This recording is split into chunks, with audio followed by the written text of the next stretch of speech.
ನಮಸ್ಕಾರ, ನೀವು ನೋಡ್ತಾ ಇದ್ದೀರಾ ನ್ಯೂಸ್ ಫಸ್ಟ್ ಲೈವ್. ನಾನು ಮಧುಸೂದನ್. ಮೊದಲಿಗೆ ಹೆಡ್ಲೈನ್ಸ್. ಕೆರಗೋಡು ಗ್ರಾಮದ ಹನುಮಧ್ವಜ ದಂಗಲ್ ತೀವ್ರ, ಪ್ರತಿಭಟನಾಕಾರರ ಮೇಲೆ ಮತ್ತೆರಡು ಎಫ್ಐಆರ್ ದಾಖಲು. ನಿನ್ನೆ ಪಾದಯಾತ್ರೆಯಲ್ಲಿ ಭಾಗಿಯಾಗಿದ್ದ ಸುಮಾರು 50 ಜನರ ವಿರುದ್ಧ ಕೇಸ್.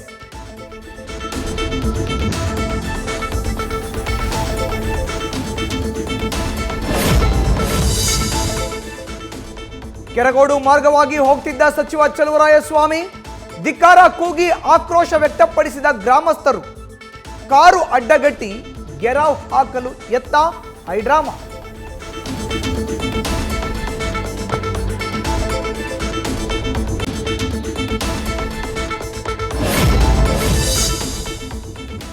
ಕಾಂಗ್ರೆಸ್ ರಾಜ್ಯದಲ್ಲಿ ದ್ವೇಷ ರಾಜಕಾರಣ ಮಾಡ್ತಿದೆ. ಸಿದ್ದರಾಮಯ್ಯ ದುರಹಂಕಾರದ ವರ್ತನೆ ಕಂಡು ಬೇಕಂತಲೇ ಏಕವಚನ ಬಳಸಿದ್ದೆ. ತಮ್ಮನ್ನ ಸಮರ್ಥಿಸಿಕೊಂಡ ಸಂಸದ ಅನಂತ್ ಕುಮಾರ್ ಹೆಗಡೆ.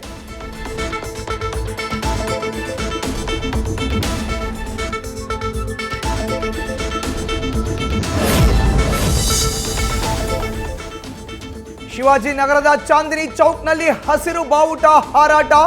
ಟ್ವಿಟರ್ನಲ್ಲಿ ಹಿಂದೂ ಸಂಘಟನೆಯಿಂದ ವಿರೋಧ. ಎಚ್ಚೆತ್ತ ಶಿವಾಜಿನಗರ ಪೊಲೀಸರಿಂದ ತೆರವು. ಸದ್ಯ ರಾಷ್ಟ್ರಧ್ವಜ ಹಾರಾಟ.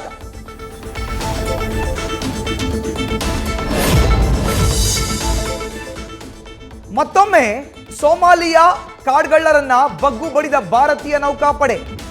ಐಎನ್ಎಸ್ ಸುಮಿತ್ರಾ ರೋಚಕ ಕಾರ್ಯಾಚರಣೆ. ಮೀನುಗಾರರ ಹಡಗು ಹಾಗೂ 19 ಪಾಕಿಸ್ತಾನಿ ಪ್ರಜೆಗಳ ರಕ್ಷಣೆ.